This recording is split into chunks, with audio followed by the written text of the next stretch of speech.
नमस्कार दोस्तों, back to our channel friends. मैं आप सबका अपने चैनल स्टॉक्स फॉर लाइफ पे बहुत स्वागत करता हूँ। Welcome to STFL family.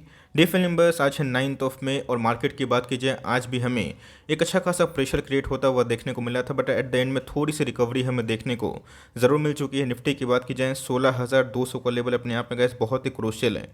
अगर ये इसको तोड़ता है तो आने वाले कल में गैस और भी वीकनेस हो सकती है। जो हमारे सामने आंकड़े देखने को मिल रहे हैं तो ऑफकोर्स का जो वीकनेस का सिलसिला है वो कंटिन्यू और भी हो सकता है, बिकॉज मार्केट है तो ऑफकोर्स आपको पता है बहुत सारे न्यूज़ आती हैं, कभी कभी मार्केट के फेवर में होते हैं बट कभी कभी मार्केट के अगेंस्ट में देखने को ज़रूर मिल जाता है। तो जिन्हें जिस हिसाब से तेज़ी के पीछे एक वजह होती है, गिरावट के पीछे भी वजह हमें देखने को ज़रूर मिलती है। आपको पता है कि मार्केट में वीकनेस है, उसमें गैस बहुत सारे वेरियस रीजंस भी है, बट येस FIAs की जो सेलिंग है वो अपने आप में गैस बहुत ट्रिमेंडस हमें देखने को मिलती है। और FIA जितना माल बेच रहे हैं उन्होंने गैस इसके पहले कोई भी इतना माल नहीं बेचा है। ऑल्दो DIS की बात की जाए, पब्लिक की बात की जाए, यहाँ पे एक्मुलेशन का काम देखने को मिल रहा है, बट FIAs कंटिन्यूसली सेलिंग की वजह से गैस मार्केट में अच्छी खासी प्रेशर बनता हुआ देखने को मिल चुका है। तो FIAs गैस ऐसा क्या देख चुके हैं मार्केट में जिसकी वजह से वो मार्केट में कंटिन्यूसली इतना सेल कर रहे हैं, और उसके पीछे की वजह आपके लिए बहुत ही महत्वपूर्ण है। ऐसा नहीं गैस कि FIAs देश छोड़ के भाग रहे हैं, माल बेच के भाग रहे हैं, तो यहाँ पे अपने निवेश को बंद कर देना है। देखना बनता है कि FIAs को क्या मार्केट से अच्छा विकल्प मिला है या फिर नहीं मिला, और कुछ आंकड़े हमारे सामने आ रहे हैं तो मार्केट के जो डाउन साइड मोमेंटम है उसको और भी ट्रिगर कर सकते हैं। तो फटाफट कुछ न्यूज़ हैं उसको मैं बहुत ही सरल वे में समझाने की कोशिश करूँगा, एक्सप्लेन भी करने की कोशिश करूँगा। बहुत ही कुछ सीखने को मिलेगा। चैनल फर्स्ट टाइम होंगे सब्सक्राइब कर सकते हैं इस तरह की क्वालिटी कंटेंट को सबसे पहले एक्सेस करने के लिए। Now without dealing any for time let's begin.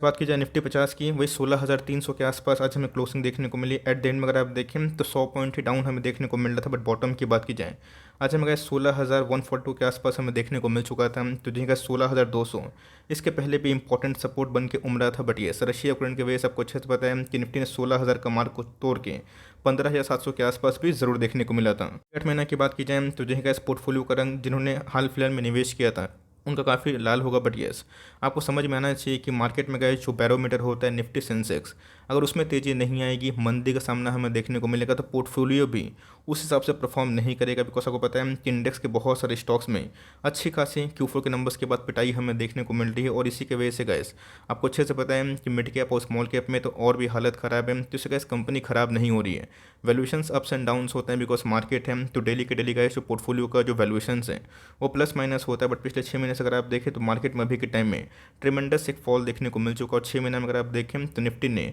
10% के आसपास नेगेटिव रिटर्न जरूर दिखाए हैं।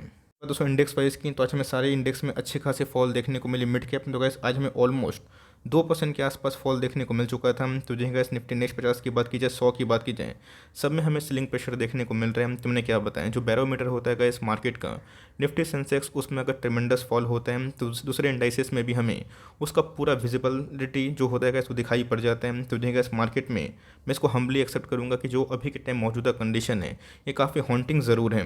बात नहीं गैस कि जो हमारा बेंचमार्क है निफ्टी सेंसेक्स, सिर्फ वही अभी के टाइम अंडर परफॉर्म कर रहे हैं नेस्टेक सहित। इवन तो गैस नेस्टेक कन्फर्मली बियर मार्केट में आता हुआ देखने को मिल रहा है, बिकॉज अपने ऑल टाइम हाई से 20% टूट चुका है। तो CSE की बात की जाए, फुटसी की बात की जाए, डेक्स की बात की जाए, सब में गैस आज हमें प्रेशर क्रिएट होता हुआ देखने को जरूर मिला। अब आपने देखा होगा कि पिछले कुछ समय से एशियन मार्केट में गैस जो सेंटिमेंट है थोड़े से निकल के खराब ज़रूर आए हैं। पहले गाइस जो वजह है, मेन दो वजह उसको समझ में आना बहुत ही इंपॉर्टेंट। आपको अच्छे से पता है कि मार्केट में जब 2020 की मंदी आई थी, उस मंदी में गाइस इंटरेस्ट रेट को बहुत ही ज़्यादा लो कर दिया गया था, लिक्विडिटी बहुत ही हाई छोड़ी गई थी। और गाइस RBI की बात की जाए, फेड की बात की जाए, बहुत ज़्यादा बॉन्ड परचेज कर रहे थे। इसका मतलब क्या था कि मार्केट को बचाना है, बैंक को डूबने से बचाना है, बिकॉज उनके बुक्स ऑफ अकाउंट्स में जितने बैंक NBFC थे बहुत NPA बढ़ चुके थे। तो जिन्हें गैस बीच में बैड बैंक का भी निर्माण हुआ था। आपको अच्छे से पता है कि सरप्राइज विजिट के बाद जो सरप्राइज अनाउंसमेंट हुई by the RBI governor Shaktikanta Das, जहाँ पे उन्होंने 2018 के बाद 200 इंटरेस्ट रेट को हाई कर दिया 40 बेसिस पॉइंट। तो मार्केट में कैसे काफ़ी कंसर्न का मामला उठाता हुआ देखने को मिल रहा है, बिकॉज जो मीटिंग होने वाली थी जून में वो गैस आपातकालीन दौरान में मई में ही हमें देखने को मिल चुकी थी। ऐसा क्यों हुआ, तो RBI गवर्नर ने बताया भी कि जो आंकड़े हमें देखने को मिल रहे हैं और जो इन्फ्लेशन बढ़ रहे हैं ये गैस बिल्कुल भी घातक है, बहुत ही अच्छी बात नहीं है, बहुत ही ख़राब बात है।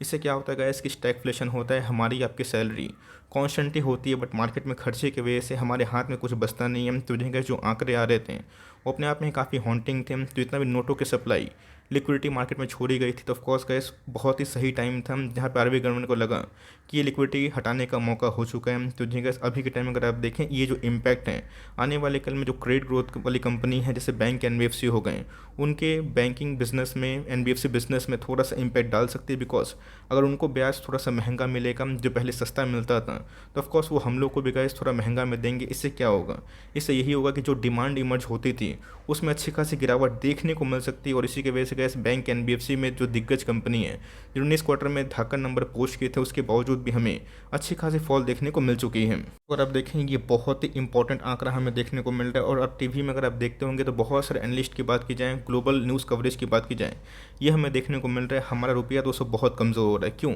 बिकॉज एक रुपया का इस अभी के टाइम में $1 अगर आप देखें तो 77 जो रुपया है इसमें आता हुआ देखने को मिल रहा है। एक समय ऐसा था गैस जो ये लुढ़क कर 70-72 के आसपास था। यहाँ पे गैस आरबीआई ने बहुत ही अच्छा पॉलिसी अपनाया था जिसकी वजह से काफ़ी काबू में था। बट आपको अच्छे से पता है कि जो ग्लोबल सिनेरियो हुआ है, जो रशिया ने यूक्रेन पर हमला कर दिया, ये किसी को पता नहीं था। इससे क्या हो गया गैस, जो ग्लोबल डिमांड सप्लाई चेन है इसमें काफ़ी डिस्ट्रप्शन हमें देखने को मिल रहा है। और जिसकी वजह से इन्फ्लेशन के साथ साथ बहुत सारी अदर न्यूज़ भी हैं जिसकी वजह से गैस जितने भी एशियन मार्केट की करेंसी है वो बहुत तेज़ी से डिवैल्यू ज़रूर हो रहे हैं। आप देखें 20 साल का जो आंकड़ा है ये हमें ध्वस्त होता हुआ देखने को मिल रहा है। तो जो गैस रुपया अगर कमज़ोर होता है, डॉलर मजबूत होता है, तो ऑफकोर्स ये अच्छी बात नहीं होती। बिकॉज हम लोग आपको अच्छे से पता है अभी भी बहुत सारा चीज़ इंपोर्ट करते हैं। एक्सपोर्ट की बात की जाए तो थोड़ा कम है, बट यस अगर इस डॉलर्स मजबूत होते हैं तो एफआईएस के पास बेटर विकल्प देखने को मिलता है। बिकॉज कभी भी गैस डॉलर इंडेक्स काफ़ी हाई होता है, इक्विटी मार्केट से ये देखा गया है कि एफआईएस बोरिया बिस्तर लेके भाग जाते हैं और जैसे ही उसमें डिवैल्यूएशन होती है वो फिर से आते हैं। बिकॉज ऑफकोर्स अगर डॉलर का रेट हाई होगा और रुपया कमज़ोर होगा तो आपके इक्विटी मार्केट में आपके देश में लोग पैसे नहीं लगाएंगे, ये उस देश में पैसे लगाएंगे जिनकी ये खुद की करेंसी है। तो ऑफकोर्स कैसे को पता है कि जो रेपो रेट की बात की जाए या फिर फेड के इंटरेस्ट रेट हाइक की बात की जाए, इसके वजह से क्या जो बॉन्ड यील्ड है इसमें काफ़ी इजाफा हमें देखने को मिलता है। और यही गैस मार्केट में अभी के टाइम में बहुत बुरा सेंटिमेंट पैदा ज़रूर कर रहे हैं। और आप देखें ये बहुत ही महत्वपूर्ण आंकड़े हमें देखने को मिल रहे हैं। डॉलर की बात की जाए ये रुपया के अगेंस्ट में ऑल टाइम हाई पे है, और रुपया की बात की जाए डॉलर के अगेंस्ट में ये स्लम्प हो चुके हैं ऑल टाइम लो पे। तो जी गैस अपने आप में जो हमारी करेंसी है अगर इसका डिवैल्यूएशन होता है तो जी गैस मार्केट में इससे ख़राब न्यूज़ हमें देखने को शायद ना मिले। साफ साफ इम्पैक्ट उसमें मैंने क्या बताया कि जो रुपया का कमज़ोर होना, डॉलर की वृद्धि होना, ये गैस जो यूएस ट्रेजरी यील्ड है इसका पूरा फ़ायदा उन लोग को मिल सकता है। बिकॉज आपको अच्छे से पता है अभी के टाइम में गैस जो यूएस बॉन्ड यील्ड है 2.5% 3% के आसपास हमें देखने को मिल रहे हैं। तो बहुत लोग बोलेंगे कि सर इतना कम परसेंटेज मिलता है तो भाई लोग बॉन्ड में क्यों पैसा लगाते हैं। इस बॉन्ड में पैसा लगाने का सीधा फॉर्मूला ये होता है कि गारंटी। जी हाँ गैस, गारंटी के साथ साथ अगर आप देखें तो बहुत ही कम वोलेटाइल होता है। बिकॉज जो बॉन्ड यील्ड जिस प्राइस पे इशू होता है आपको उतने साल के बाद उतना ही अमाउंट मिलेगा। तो जी गैस इंडिया के पास बिलियंस ऑफ रुपीज़ हैं, दूसरे कंट्री के पास ट्रिलियंस ऑफ रुपीज़ हमें देखने को मिलता है। तो वो क्या करते हैं, इक्विटी मार्केट से थोड़ा पैसा निकाल के, और उनको अगर गारंटी मिलती है 2% 2.5% का, तो इन्फ्लेशन को भले वो बीट कर पाएँ या फिर ना कर पाएँ, लेकिन अपनी अप्रिशिएशन के लिए वो बॉन्ड यील्ड परचेज करते हैं। तो जी गैस अगर रुपया कमज़ोर होगा, डॉलर इंडेक्स मजबूत होगा, तो उनके बॉन्ड यील्ड में भी गैस अच्छी खासी उछाल हमें देखने को मिलेगी। और जिसकी वजह से अभी के टाइम में गैस बॉन्ड मार्केट बहुत ही मजबूत है। और ऑफकोर्स बॉन्ड मार्केट का मजबूत होना हमारे भारतीय करेंसी के अगेंस्ट में काफ़ी ख़राब है, और भारतीय इक्विटी के लिए भी काफ़ी ख़राब देखने को ज़रूर मिलती है। जैसे पता है कि हाल फिलहाल में हमारे पास जो फॉरेक्स रिजर्व देखने को मिल रहे थे, जहाँ पर उसका आंकड़ा था सितंबर में 642 बिलियंस के आसपास। तो ऑफकोर्स गैस अभी वो ब्रोक होके 600 के नीचे हमें देखने को मिल रहा है। बट आरबीआई बहुत कोशिश कर रहा है कि जो आंकड़े हैं कैसे भी करके 600 बिलियन के ऊपर देखने को ज़रूर मिले। तो गैस ऐसा नहीं कि हमारे पास जो फॉरेक्स रिजर्व्स हैं बहुत ही ख़राब है। अगर आप इंडियन इक्विटी मार्केट को देखें, इंडिया देश को देखें, उस हिसाब से हमारे पास सम्मानजनक फॉरेक्स रिजर्व्स देखने को मिलते हैं। बिकॉज आपको पता है कि हमारे पास करेंसी का भंडार होता है, कौन सी करेंसी का जो सबसे मजबूत है। तो आपको पता है कि डॉलर सबसे मजबूत है। और उसके साथ साथ दोस्तों को पता है जितने भी कंट्रोलिंग अथॉरिटीज़ होते हैं उनके पास गोल्ड का भंडार होता है। तो ऑफकोर्स कैसे इसके पहले भी डॉलर का रेट बढ़ा था, तो आरबीआई गवर्नर ने मार्केट प्राइस पे इसको सेल किया था, जिसके वजह से डॉलर इंडेक्स थोड़ा सा कम हुआ था। बट अभी के टाइम जिस रफ्तार से एफआईएस पैसा निकाल के भाग रहे हैं, तब ऑफकोर्स कैसे वो रुपये में लेके भागेंगे नहीं।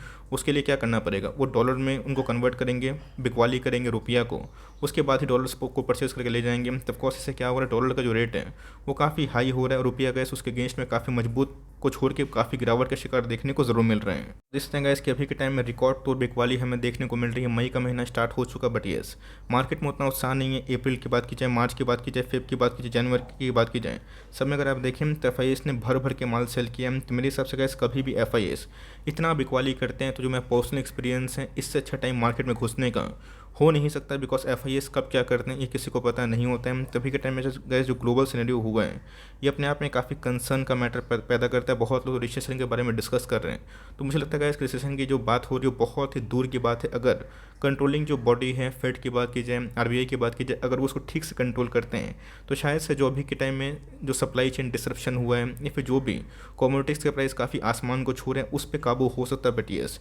एफ अगर आप माल बेच रहे हैं तो जी गैस आप उसमें कुछ कर सकते नहीं, और जहाँ पे एफ की होल्डिंग जिस स्टॉक में ज़्यादा है वहाँ पे गैस हमें ट्रेमेंडस प्रेशर देखने को मिल चुका है। सर अब देखें मार्केट का हाल, तो 1 मंथ के चार्ट में निफ्टी के जो अभी के टाइम कंडीशन इमर्ज हो रहे हैं तो जी गैस एक साइडवेज पैटर्न के साथ साथ एक डाउन ट्रेंड का एक लाइक संकेत हमें देखने को मिल रहे हैं। तो जी गैस अगर 16 सस्टेनेबल नहीं होता है आने वाले कल में आपको निचले लेवल्स पे भी देखने को मिलेंगे। तो ध्यान रखिएगा दोस्तों, हमेशा मार्केट में अच्छी न्यूज़ नहीं आती है, बुरी न्यूज़ भी आती है, तो इससे मार्केट खत्म नहीं होगा। बट यस, एफ को रोकना ये अपने आप में ही अभी के टाइम नामुमकिन लग रहा है, बिकॉज जैसे जैसे डॉलर का इंडेक्स बढ़ेगा ऑफकोर्स उनके पास एक बेटर ऑप्शन दिखाई पड़ेगा। तो होप्स हो कि आने वाले कल में जो डॉलर को लेके इतना लाइक अभी के टाइम उत्साह देखने को मिल रहा है एफ में, वो थोड़ा सा कम हो, और देखते हैं कि आने वाले कल में जो रेट हाइक हुआ है इससे इन्फ्लेशन पे क्या काबू होगा। अगर ये इससे काबू होता है तो जो है जिस रफ्तार से एफ भाग रहे हैं उस रफ्तार से वो मार्केट में आएंगे भी, बिकॉज इसको आपको पता है कि मार्केट में वो तभी आते हैं जब मार्केट में न्यूज़ थोड़ी सी पॉजिटिव होती है। तो जो है एफ अगर भाग रहे हैं तो इससे अच्छा मौका मिलेगा नहीं। अगर आप एक छोटे निवेशक हैं तब कि एस आई पी रुकनी नहीं चाहिए। But yes,